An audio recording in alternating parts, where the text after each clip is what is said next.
ይሄ ቪዲዮ የውጭ የቀለም ስራ ማሰራት ፈልጋችሁ የጆተን ቴክስቸር በጣም ወዳችሁ ዋጋው ኤክስፔንሲቭ ለሆነባችሁ ሰዎች ነው።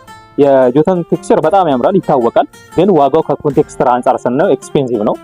ትልቅ ልዩነት አለ መሀል ላይ እና ቴክስቸሩን በመውደድ በዋጋው ምክንያት ኮንቴክስቸር የሚያሰራ ሰው አለ። አሁን የጆተን ቴክስቸር በኮንቴክስቸር ማምጣት ይቻላል ማለት ነው።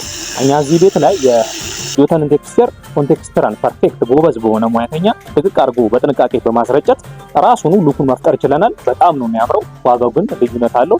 ኳሊቲና ውበቱ አንድ በሚባል ደረጃ ማለት ነው ሰርተነዋል። ኋላችን ያለውን ይመስላል። እዚህ ቤት ላይ በግሬ ከለርና ቀለሙን በነጭ ተጠቅመነዋል። በጣም ነው የሚያምረው ቴክስቸሩ ማለት ነው። ይሄንን ነው የሚመስለው ድቅቅ ያለ በጣም የሚያምር ማለት ነው።